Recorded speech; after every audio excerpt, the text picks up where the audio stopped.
الحمد لله الذي أرسل رسوله بالهدى ودين الحق ليظهره على الدين كله وكفى بالله شهيدا. أشهد أن لا إله إلا الله وحده لا شريك له وأشهد أن محمدا عبده ورسوله لا نبي بعد. اللهم صل وسلم وبارك على هذا النبي الكريم. اللهم صل على محمد وعلى آل محمد في العالمين إنك حميد مجيد. يا أيها الناس اتقوا ربكم الذي خلقكم من نفس واحدة وخلق منها زوجها وبث منهما رجالا كثيرا ونساء واتقوا الله الذي تساءلون به والأرحام إن الله كان عليكم رقيبا. اتقوا الله حق تقاته ولا تموتن إلا وأنتم مسلمون. إن الله وملائكته يصلون على النبي يا أيها الذين آمنوا صلوا عليه وسلموا تسليما. وقال الله تعالى يا أيها الذين آمنوا اتقوا الله وقولوا قولا سديدا يصلح لكم أعمالكم ويغفر لكم ذنوبكم ومن يطع الله ورسوله فقد فاز فوزا عظيما. وقال النبي صلى الله عليه وسلم في حديثه تعس عبد الدينار وعبد الدرهم وعبد الخميسة إن أعطي رضي وإن لم يؤطى سخط وإن تكس وإذا شيك فلا انتقص. Sadaqallah.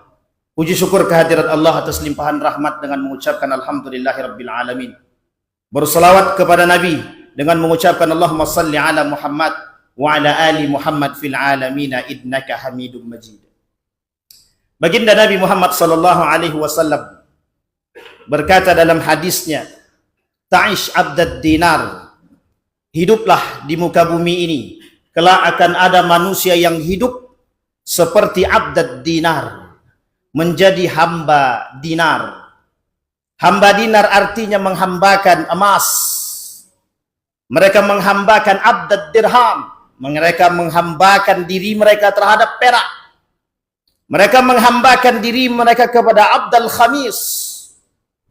Abdal khamis artinya adalah mereka yang menjadi budak daripada pakaian diri mereka sendiri.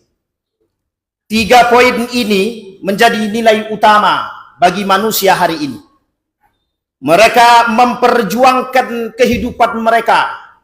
Mereka memperjuangkan kemuliaan mereka dengan dunia, dengan harta, dengan emas, dengan perak, dengan pakaian mereka untuk mendapatkan kemuliaan di hadapan manusia. Tetapi yang tersimpan di balik hadis tersebut, Nabi berpesan kepada manusia sebenarnya bahwa kehancuran umat manusia terletak pada hal demikian. Ketika mereka cinta kepada dunia, ketika mereka cinta terhadap harta, ketika mereka cinta kepada emas, perak, dan pakaian. Pakaian yang mereka sebut sebagai kemuliaan bagi mereka. Wa in u'tiya radiyah. Ketika mereka diberi, mereka ridha. Wa in lam yu'ta sakhita. Ketika mereka tidak diberi, dalam hati mereka mendongkol. Kenapa disebut oleh Nabi Ta'ish abdad dinar? Karena kehancuran satu kaum disebabkan karena itu. Sebagaimana yang Nabi sampaikan dalam riwayat yang lain, kata Nabi, kelak akan muncul manusia-manusia yang menjadikan perut mereka sebagai Tuhan bagi mereka dan tujuan hidup mereka. Ma'asyiral muslimin rahimakumullah. Kita memulai dengan kalimat demikian. Apa tujuan kalimat ini disampaikan? Inilah yang bakal menjadi cikal bakal jauhnya umat manusia daripada nilai-nilai agama. Betapa tidak kekuasaan yang mereka miliki, jabatan yang mereka miliki, harta yang mereka miliki menjadikan mereka jauh daripada nilai agama. Mereka tak merasa bahwa apa yang mereka miliki, apa yang mereka harus miliki dan wajib mereka miliki, kelak menjauhkan mereka daripada agama. Bahkan Allah berkata, idza amwalakum wa auladakum fitnah. Ujian terberat bagi kalian adalah anak, istri, dan harta yang kalian miliki. Ma'asyiral muslimin rahimakumullah. Afatu'minuna bi ba'dil kitab wa takfuruna bi ba'd. Apakah kalian beriman kepadaku atau memang mereka kafir? Atau kalian memang kafir? Atau kalian tidak beriman kepadaku? Maka dimaksudkan daripada ayat tersebut, sebagian beriman, sebagian lagi kufur. Kufur akan nikmat Allah. Mereka menjauhkan diri mereka daripada nikmat-nikmat Allah. Salah satu yang disampaikan oleh Said Hawa dalam kitabnya mengatakan, salah satu penyebab rusak daripada syahadat umat manusia, umat muslim adalah, kata Said Hawa, ketika mereka mengingkari nikmatnya Allah yang sudah diberikan kepada mereka. May yuridil hayatud dunya wa zinatuha nuwaffi ilaihim, kata Allah. Ketika mereka menginginkan kehidupan dunia, kehidupan kemuliaan di dunia, dengan harta mereka, dengan jabatan mereka, dengan kekuasaan mereka, kami berikan. Tapi ingat, kata Allah, kelak apa yang ada pada tangan kalian semua akan dipertanggungjawabkan kelak di akhirat. Perlu kita ketahui, sampai kapanpun Yahudi dan Nasrani tak akan pernah senang dengan kita. Tak akan pernah senang mereka dengan Islam. Mereka akan lakukan apapun cara, strategi agar umat Islam jauh daripada Islam, termasuk memberikan kita makan dengan apa yang mereka lakukan hari ini. Mereka beri kita kekuasaan, mereka beri kita jabatan, mereka beri kita harta. Ambillah sesuka hati kalian. Karena yang bisa menjauhkan kalian dari nilai agama kalian adalah harta yang kalian miliki. Kenapa? Karena manusia terlena. Kenapa? Karena manusia menikmati dunia, menikmati harta, menikmati kekuasaan. Maka tak salah seorang ulama mengatakan, banyak hari ini manusia mencari hidup yang mulia, tapi sedikit di antara manusia yang mencari mati yang mulia. Kelak apa yang mereka miliki, mereka akan pertanggungjawabkan di hadapan Allah. Innas sam'a wal absar wal fu'ad kullu ulaika kana anhu mas'ula. Kelak semua itu akan dipertanggungjawabkan. Maka tak salah ketika kita berbicara tentang Yahudi, Israel, Nasrani yang punya misi merusak kita, menjauhkan kita. Setidaknya ada 4 strategi yang akan mereka lakukan, dan sampai saat ini akan tetap mereka lakukan untuk menjauhkan kita daripada nilai-nilai agama. Yang pertama, mereka akan lakukan kepada kita tasykik. Mereka akan buat kita bagaimana caranya kita ragu dengan nilai-nilai agama. Hari ini kita ragu dengan nilai agama. Apakah yang kita miliki ini halal ataupun haram? Apakah yang kita lakukan hari ini halal atau haram? Kita dibuat ragu. Bagaimana tangan kita hari ini dibuat ragu untuk mengambil. Apakah ini halal? Apakah ini haram? Innal halala bayyinun wal haramu bayyinun wa ma bainahuma umurun mustabihat. Di antara keduanya ada umur yang mustabihat. Ada hal yang tak jelas hukumnya. Yang oleh Ibnul Qayyim Al-Jauziyah mengatakan sesuatu yang syubhat tak akan pernah condong kepada yang halal, tapi yang syubhat akan condong kepada yang haram. Maka apapun yang dimakan oleh umat muslim dari yang haram, sekalipun pakaian mereka dari yang haram, mereka makan yang haram, anna yustajabalah, maka sesungguhnya doa mereka tidak akan pernah dikabulkan. Hari ini itu yang mereka inginkan, menjauhkan kita daripada nilai-nilai agama, ragu kita dengan nilai agama. Bagaimana tidak? Kita diserang dengan berbagai macam aspek, dari bahasa, pendidikan, dan lain sebagainya. Ada yang mengatakan haram, ada yang mengatakan halal terkait hukum-hukum yang terkandung dalam syariat-syariat Islam. Tapi bermunculan manusia-manusia ketika seorang ulama mengatakan itu haram, tapi kemudian muncul pandangan yang lain yang mengatakan ini tidak haram. Artinya apa? Kita dibenturkan, dibuat kita ragu dengan satu hukum, tapi ulama kemudian dibenturkan dengan satu ulama dengan ulama yang lain. Berbeda pendapat hal yang biasa. Tetapi ketika kita dibenturkan untuk dipecahkan, itulah yang mereka harapkan dari pengharapan kaum Yahudi dan Nasrani. Mereka tak akan pernah senang. Walan tarda ankal yahud walad nasara hatta tattabi'a millatahum. Yang kedua, apa strategi yang akan mereka lakukan? Yang kedua, menjauhkan kita dari nilai agama. Yang pertama, kita dibuat ragu. Yang kedua, kita menjauh daripada agama. Orang tak akan lagi berfikir tentang nilai agama dalam kehidupan mereka. Pandangan kehidupan Islami hanya sebatas tulisan. Al-Quran sebagai rasmun, tulisan, yang akan hanya kita lihat, yang akan mungkin hanya kita baca, tapi kita tak pernah mengambil contoh kehidupan daripada yang tertera di dalam Al-Quran. Ketika Al-Quran berbicara, jangan pernah kalian cintai dunia, tapi kita mencintai dunia. Ingat kata Al-Quran bahwa anakmu, istrimu, hartamu, kekuasaanmu bakal menjadi fitnah, ujian, tapi kita malah menikmati ujian tersebut. Ma'asyiral muslimin rahimakumullah.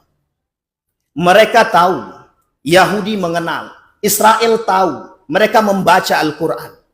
Orang Yahudi membaca Al-Quran di tengah malam. Mereka buka Al-Quran, mereka pelajari Al-Quran, agar mereka tahu di mana titik lemah umat muslim, agar mereka bisa menyerang umat-umat muslim pada titik kelemahan mereka. Ternyata tertulis, Martin Lynch menuliskan dalam tulisannya, salah satu titik kelemahan umat muslim adalah ketika mereka diberikan dunia, ketika mereka diberikan tahta, goyang semua.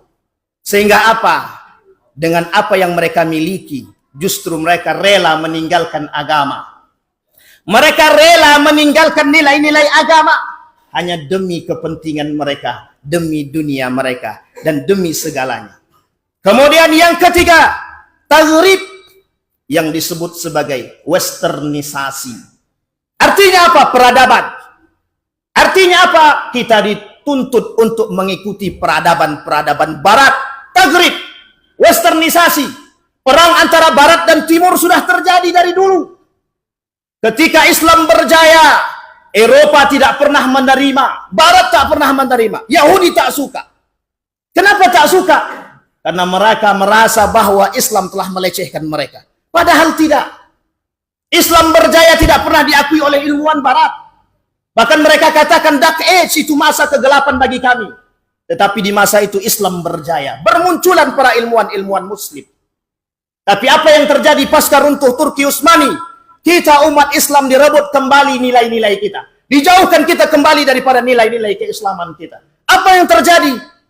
Ketika itu kita melihat di Turki, bahkan tersebar luas, orang-orang tidak lagi boleh mempelajari Al-Quran. Azan harus berbahasa Turki, tidak boleh berbahasa Arab.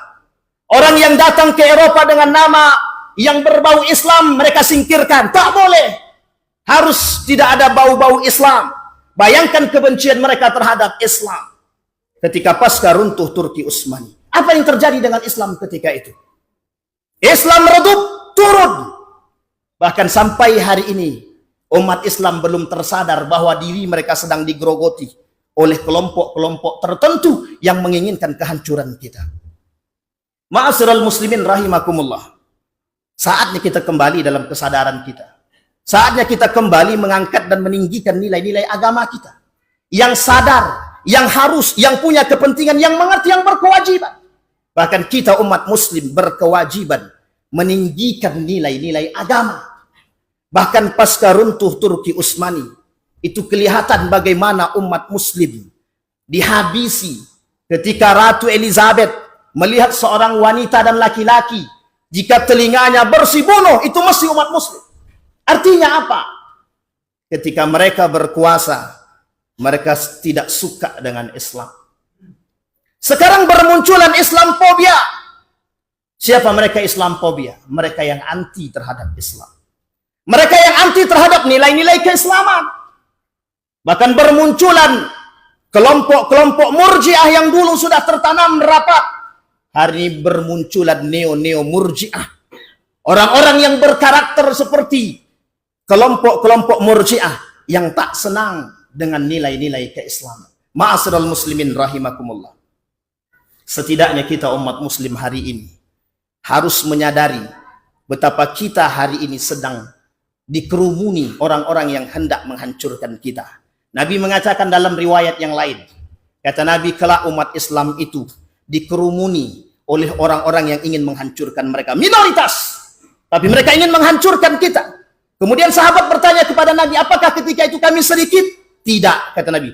Bahkan kalian banyak. Kalian seperti buih di lautan. Kagusa'is sail. Kalian seperti buih di lautan, kata Nabi. Tapi kemudian apa yang terjadi dengan kami, kata para sahabat. Nabi berkata, kalian lemah. Lemah, daif. Kenapa? Karena kalian terjangkit penyakit wahan. Apa yang disebut dengan wahan?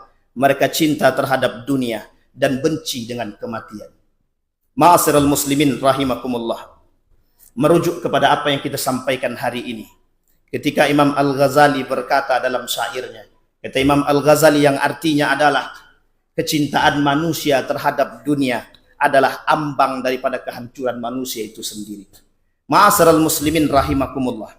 Kita tak menginginkan hal demikian terjadi pada diri kita. Ma'asyiral muslimin rahimakumullah. Kita inginkan kita kembali dalam dunia kesadaran. Fa'aqim wajhaka lid-dini hanifa fitratallaha fataran nasa alaih. Allah kasih kita agama yang mulia. Allah kasih kita petunjuk untuk masuk ke dalam agamanya. Jangan pernah rusak akidah kita. Hari ini kita berada di akhir zaman. Mungkin hari ini kita juga berada di penghujung. Kenapa demikian? Kita melihat apa yang disampaikan oleh Nabi dalam tanda-tanda datangnya akhir zaman yang kecil. Semua fenomena-fenomena mulai nampak sedikit demi sedikit.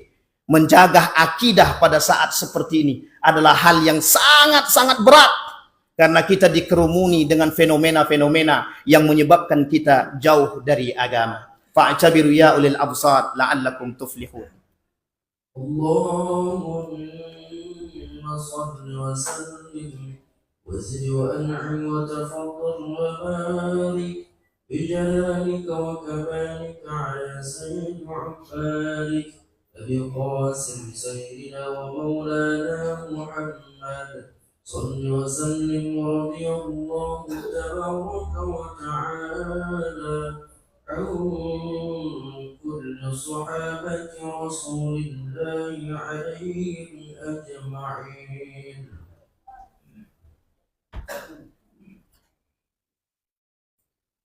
Alhamdulillah Rabbil Alamin. Assalatu wassalamu ala ashrafil anbiya'i wal mursalin wa ala alihi wa sahbihi ajma'in.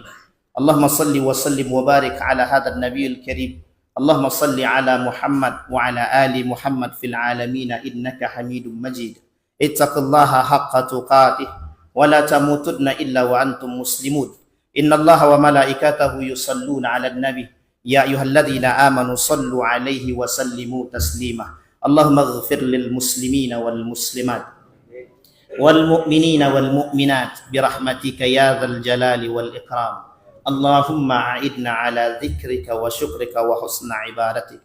Allahumma ansur ikhwanana al mujahidin fi Palestin wa fi Gaza wa fi kulli makan. Allahumma dammiril yahud. Allahumma ahlikil kafarata wal mubtadi'ata wal musyrikin a'da'aka a'da'ad din. Allahumma ansur man nasara ad-din wa khudhul man khadhala al-muslimin. Allahumma akhtibna bi husnil khatimah wa la takhtibna illa bi husnil khatimah. Allahumma anfa'na bima 'allamtana warzuqna 'uluman tanfa'una fid dini wad dunya wal akhirah. Rabbana zalamna anfusana wa in lam taghfir lana wa tarhamna lanakunanna minal khasirin. Rabbana atina fid dunya hasanah wa fil akhirati hasanah wa qina adzaban nar. Ibadallah, innallaha ya'muru bil adli wal ihsan wa ita'i dzil qurba wa yanha 'anil fahsya'i wal munkar wal baghi ya'idzukum la'allakum tadhakkarun. Aqimis shalah.